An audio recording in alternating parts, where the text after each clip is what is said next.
5, 4, 7, 2. No, do it properly, man. Okay. 5, 4, 3, 2, 1.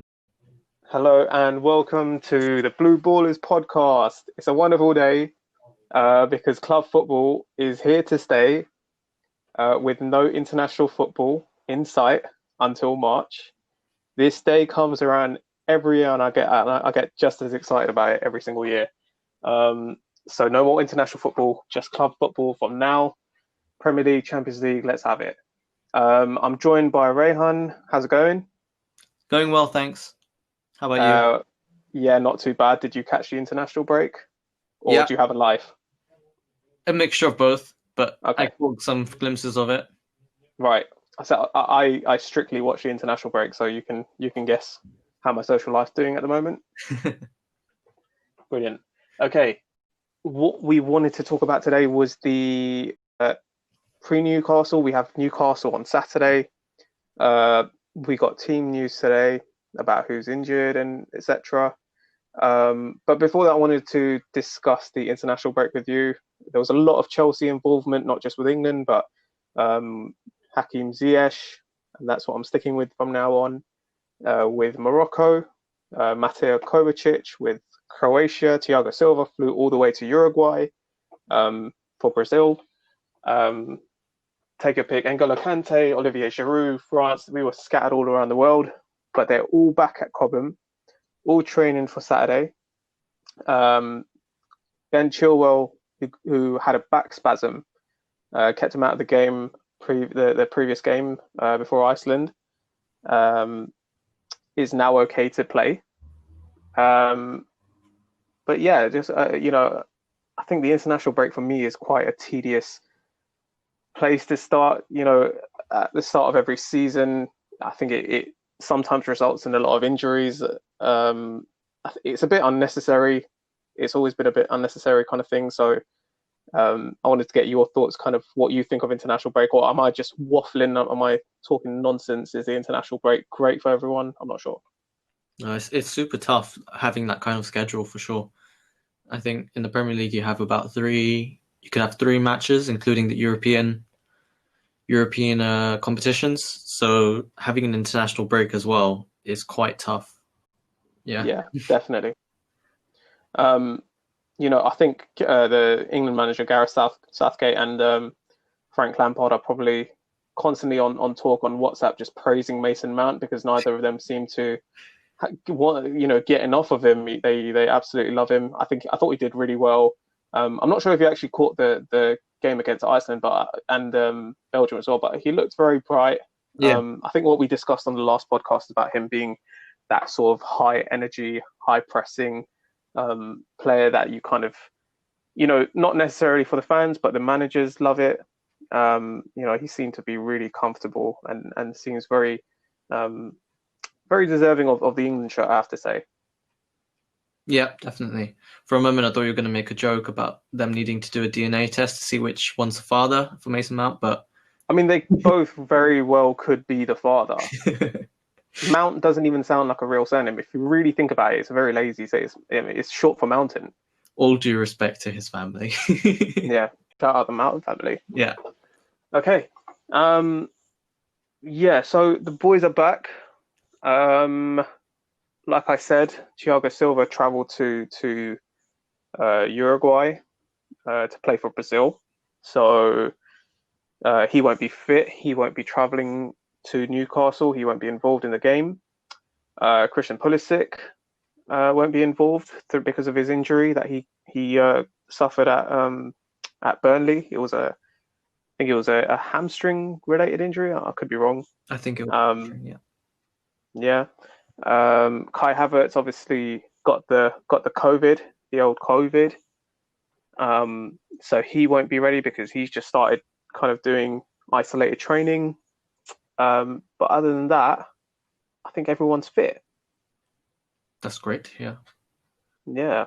Mm-hmm. We can't really afford to lose players, can we? Because we haven't got great backup players in every position. So let's take Thiago Silva for example. If Thiago Silva's out, that's our best defender out. Who comes in and replaces him for you? Uh, Rudiger, I think he's been given a few chances and he seemed okay. He seemed okay. I think it's you you have to see how good he's doing in training today and tomorrow. But that's just dependent on who's performing well. It could potentially be Tomori. If Christensen's doing well in training, then maybe Lampard will give him the start as you're well. you're just covering all bases That's so the that only you're three right. options, and at the same time, I think that none of them are a solid pick. But You're definitely not a fence sitter, are you?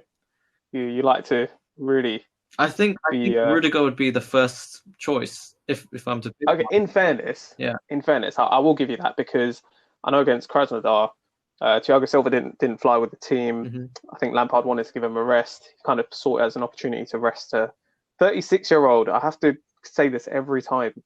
Um, Give him a rest, and to his to Rudiger's credit, he managed to start. And for a guy that looked likely to leave, he earned a place in the starting lineup in the Champions League. So yeah, absolutely. There's no reason he can't start on Saturday. Did he play for Germany over the break?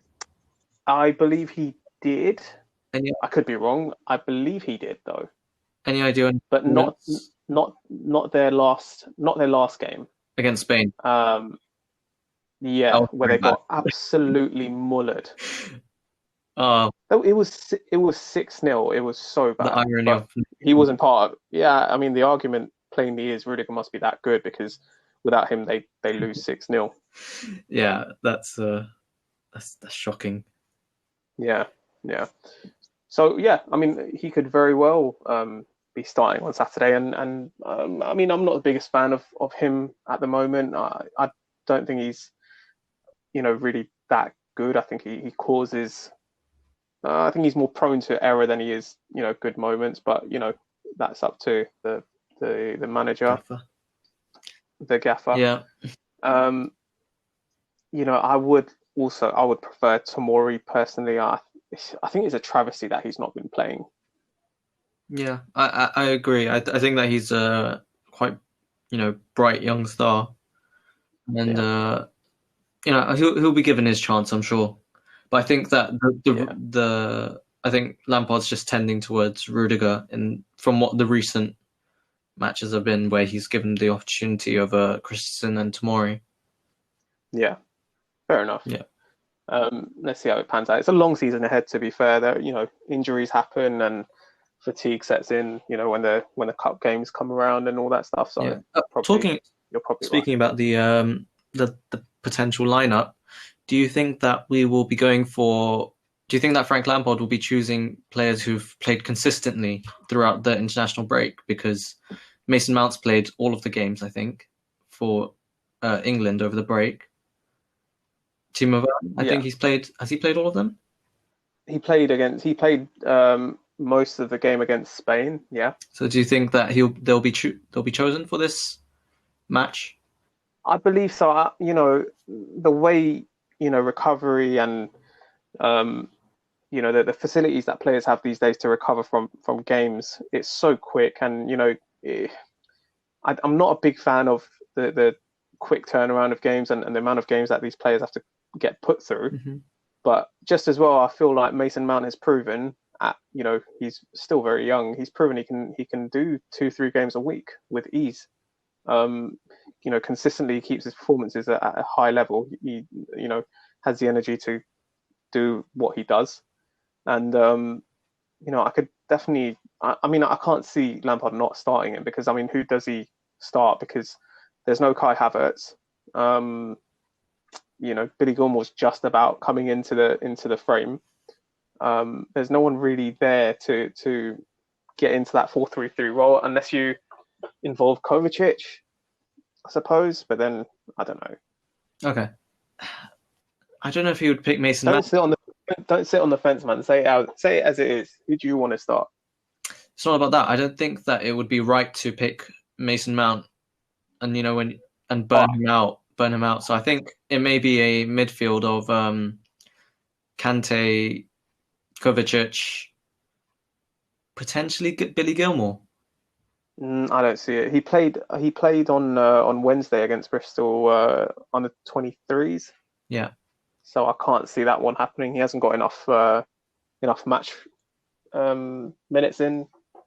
Can't see that one happening. So it's if there's no Mason Mount, it's down to Kovacic, Jorginho, Kante, Mm. and I'm just not a fan of those three anymore. Yeah, I don't think. I think I think that trio should have been left in the Sari era, and kind of, we can keep it there. Yeah, I agree. Yeah. I So hope. I mean, what do we do in that case? Because then we only have Mason Mount. Who else do we have? Yeah, definitely. So For these kind of reasons, that I felt when we loaned Ross Barkley out, it was a bit of an eyebrow raiser because in these situations, it is going to be very tough to maintain a high level without having enough creative players to rely on. yeah, Um, well, I mean, I'm just thinking who. I just can't come up with an answer. I mean the early wild, like a wild card could be Hakim Ziyech coming into midfield, but I don't think he would opt for that. Yeah, I mean, then yeah, I suppose, and then you bring in Callum Hudson-Odoi. But I Yeah, don't know. Let's just go with the Mason Mount because I can't see him not playing. yeah, He trained at Cobham on the day after he came back from England duty, so I think he'll be okay. So I think it'll be Mount and Kovacic in midfield. Um, Kante, I'd love for him to stay in that central role, so that completes the midfield. yeah. Um, then Pulisic is out, so there's another discussion. So Pulisic is out, which means do we continue with Werner on the wing and Tammy Abraham up front? Yeah, I think that's what he'll go for. It's been working out quite well, so I don't see why he'll change it. Maybe Yeah, in the second half, just to shake things up a bit, he may bring on Cho. yeah. What do you think of the Cho situation? Because he's obviously very talented. He's been not really involved with the team as much as probably he'd have liked to been when he signed the contract extension. Mhm. What do you think of that whole situation? I think he said it recently as well that it's a long process to recover fully. Yeah, He did quite well to get back to playing to playing football 6 months after his yep. injury. So that was quite quick, but it takes a bit of time to get back to full But speed. I mean that was this time last year, Yeah, so he's had a whole year to kind of get back to it, and he played against. I failed to remember who they played against in the midweek, but it was for the England under 21s, and he scored a goal. yeah, I believe he made an assist. I think I could be wrong about that, but he has that kind of burst mhm, back. The spring in his step. yeah, That injury has not really impacted how quick he is with a ball off the mark. We know his signature runs are kind of from wing coming in, more central and just minimal backlift and getting those shots off. yeah. Um, so yeah, I mean, I feel like he's missing out a bit. Yeah, I guess so. I mean, he has a lot of competition because you have Ziyech on the right, Pulisic when he's not injured on the left, even Werner now on the left. So he has to fight for that spot, and I think that he will have to he'll have to definitely try and uh, fight for some game time if he really wants to get that that starting lineup. Fair enough. I mean, I really hope it works out for him because he's such a top talent, and a lot of fans from a lot of clubs won't really appreciate how good he is because they haven't seen enough of him, and it's at this stage of a player's career when they're so young, I feel like match time is golden to them, and I would hate for him to. I know Bayern Munich at the end of the transfer window came in with like a 70 million pound bid or something for him. Well, option to buy following a loan. Right, right. So he'd be loaned for the rest of, and you know, credit to them. They've seen a really good talent and they've kind of set their eyes on him. And I don't think that's the last time they'll be interested in him. I think they will come back with a bid, but we have to start playing them at some point, and at some point, Pulisic is going to be injured. Is going to be injury free. He's going to be ready to play 10, 15 games at a stretch. it's a tough one, honestly. Um, but yeah, okay. Well, we'll see what happens on Saturday. Hopefully, you get some minutes. Definitely. Um, so that covers the Chelsea team. Not too many changes, but I think just minor ones. It should be. Hopefully, the chemistry is not changed or gone completely, but we'll have a decent team for Saturday. I wanted to talk to you a bit about Newcastle. Have you seen much of them this season? Yeah, I've seen a few games, a Yeah. few highlights. What do you think of them? Yeah, they've had some decent results. There was it. His name is Alan Saint Maxim. Alain Saint-Maximin. Yeah, in my head I call him Alan Saint Maximus. Saint Saint-Maximus, okay. Maximus. Yeah, he is pretty good on the ball for sure.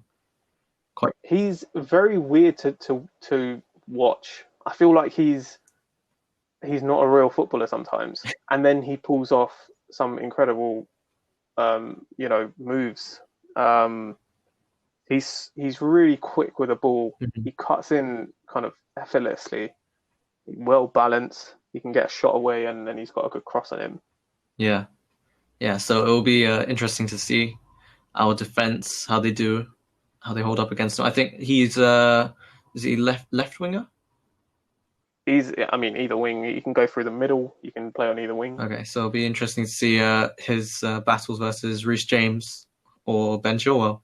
See how they Oh, hold that up. will be good. I'll be looking forward to that. And then Yeah, of course they have Callum Wilson as well.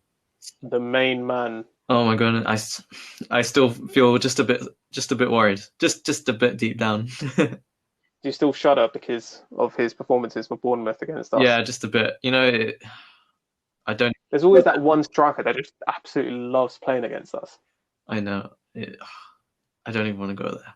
and he's been in good form as well. He's notched in a fair few goals this season. He looks to be on decent form. I feel like Newcastle was a perfect fit for him as well. Yeah, So we'll be going up against him without Thiago Silva, yeah. I believe but he's missed a few chances this season, so he hasn't been completely consistent, I think. yeah, yeah. So So yeah, so just to talk about Newcastle as a team, from a few observations, they look to be a team that um, can be pressed quite high because I mean, they have an error in them in their defense. They're not really, um, I mean, that you can really press them and get the ball back from them quite easily, which works in our favor because we're obviously very good at that.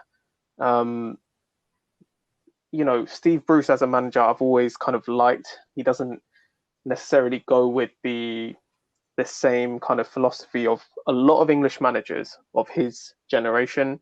He's more about the passing and build up and possession. So, credit to him. He does play very good football. I know he did the same at Hull, the same at Sunderland. He's doing the same at Newcastle now. They are playing decent football. The problem is obviously when you don't have that level of quality, it sometimes doesn't work out that well. But I'll be looking forward to seeing what they can do on Saturday. yeah, one stat that I picked up on was the clearing. They have got I think they've got. I'm not sure if it's particularly Lascelles. He's got the highest amount of clearing. Jamal Lascelles, Sorry. Jamal Yeah, Lascelles, their centre Lascelles. back. Yeah, he's got the highest Yeah. clearances in Europe right now. Wow. So Is that wow? yeah, Okay. so I wonder how useful long balls will be against them. I mean, Ziyech is one name that pops up when I think about those long range assists, corner. Right. So yeah, I wonder how effective he'll be. So it'll be a good test for him. Well, I mean, it's a good time. It's a good game in my opinion, it's a good game for us to come back from the international break from it. I think that fear is always there of, once the international break is here, what's the team going to be like after it? Are we going to play the same level of football, better football, worse football? Because if you're going into the international break in bad form, sometimes it helps to kind of go away, get refreshed. When you're back, you've got this fresh approach, and you're ready to kind of find ways to combat um, the negatives of a team. Um, but we went into the international break having played some spectacular football. Honestly, against Sheffield, it was brilliant. It was against and against the Krasnodar. Um, and the other game, I forget it. But we've been good, very consistent the last 4 or 5 games. Do you see there being any difference in our team, negatively, or do you see it as quite an easy game to head into? Possibly a bit of fatigue, possibly fatigue. Yeah, Also, of course, without Thiago Silva, maybe just maybe a lack of communication potentially. So maybe a bit of uncertainty in sticky situations. So that may cause issues for us. Okay, so with that in mind, we've kind of dissected Chelsea and Newcastle. What would your starting 11 be for Saturday? Uh, keeper, Monday. There is only Um, one. yep, there's only one. Uh, Chilwell, left back. Centre backs partnering be Zuma, Rudiger. Right back, Yeah, Reece James. Midfield of Mount, Kante, Kovacic. And up front, I'd have Werner, Abraham, and Ziyech. yeah, that's pretty bang on. Just literally before you said each name, I was just mouthing the name because it kind of they select themselves really, don't they? Because if there's no Kovacic, it's obviously Havertz. Hmm. If there's no Rudiger, it's obviously Thiago Silva. Yeah. I think the only one that kind of debatable when everyone's fit is does Pulisic start or does Tammy start? Obviously, but that's a pretty solid 11. I feel it's good enough to win that game. Um, things can obviously happen that we know with Chelsea that it might not go that way, but it's certainly a 11 to be confident with. Um, so we can rest a bit. I think we can relax, which we haven't been able to do for a long time. It's been about a year since the last time I relaxed about a Chelsea team. So Yeah, I yeah, understand the feeling. yeah. Let's see how it goes. Cool. So lastly, finally, I just wanted to talk about the kind of shape of the Premier League at the moment. As we discussed on the podcast last week, it's a very interesting place. Football's in a very interesting place with regards to um, the top teams and how everyone's performing. Obviously, Leicester right now at the top of the Premier League. They've been playing very well, very consistent. But I think that's also down to the Liverpool not being particularly great, also having lost Virgil van Dijk over the break. They lost another couple of players. I think they're lacking their regular back four. I believe Andrew Robertson is okay. I Mhm. could be wrong about that, but Trent Alexander-Arnold is out. Joel Matip is sort of coming back into form, um, but they don't have their regular. Joe Gomez obviously suffered a really bad uh, injury that's keeps him out for the rest of the season. I hope he recovers well. And obviously Andy Robertson got a hamstring injury, but I don't know. He should be fine. Um, and then on the other side of things, Manchester City, who don't think really suffered any injuries as such. I think just Aguero's been out, um, but they've been very kind of inconsistent with their defending. Although I have to say, Ruben Dias has been pretty solid. They have shipped out a fair few goals, um, and they're not really looking, champion quality. Um, I know a lot of that is down to the international, the start of the season being so um, early from the end of last season with the Champions League. Barely any pre-season as well. Yeah, no preseason. I mean, barely a preseason to kind of get fit and sharp. Mhm. Um, what do you think of this current state of the Premier League as it is right now? it's so rushed. I mean, I think what the Premier League is the only top flight league to not have five substitutes as well. They're still on three substitutes, and it was in the news recently.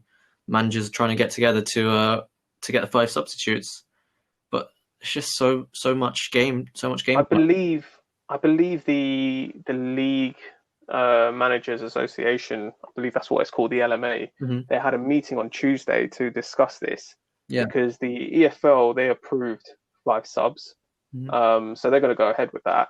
And I believe in the meeting on Tuesday, 15, I think it was reported in the Athletic, 15 of the 20 managers voted in favour of the five sub rule, Yeah. um, which is great, for players and for managers. I think the argument was teams with better players on the bench will benefit obviously a lot more. They'll be able to kind of save games, Hmm. have a real impact from the bench. So what do you think of that? Yeah, I think. I mean, further than that, it's just the situation that we're in right now as well. With the whole schedule and then the lack of preseason. I think it's all contributed to so many injuries. Even if you look at Liverpool squad as you mentioned, so many injuries there as well. Yeah, yeah. I mean, it's certainly it's not what we see players being put through to play 2-3 games a week.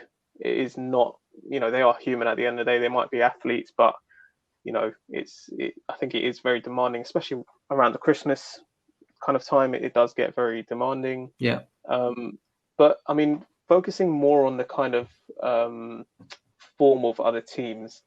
Um, I asked you this on the last one as well, but do you think it's a good opportunity for us to kind of surpass the big boys and kind of create a little bit of a gap by the time maybe they're into full flow? Maybe Liverpool sign a couple of defenders in January. But do you think that's realistic to expect from us just because we've kind of had a couple of good games? Yeah, I think we've started to get the rhythm of our play style, and we found a good set of results recently. I think that it's something that we should be looking to continue because especially with like taking advantage just before the January transfer window, where these teams who are normally at the top of the game are experiencing these injuries and they're not able to perform at the same level. It could really give us a head start as the before they uh, find their form again. Yeah, definitely. Okay, all very interesting. Like I said, it's very exciting the prospect of no international football until March. It's going to be all club football. Um, it's looking like a well balanced league at the moment for several reasons. So yeah, it is an exciting time from here on out. We'll be analysing the Newcastle game. Hopefully, we'll come out with a little something on Sunday. Hopefully, it's positive because I really can't afford to, for my emotions to be all over the place again. That's happened too many times. I'm too old for this at this point. So hopefully that goes well and we can discuss a big dub. So yeah, until then, we've had a lot of fun doing this again. So thank you very much, Rayhan. Thank you. All right. Goodbye. See ya.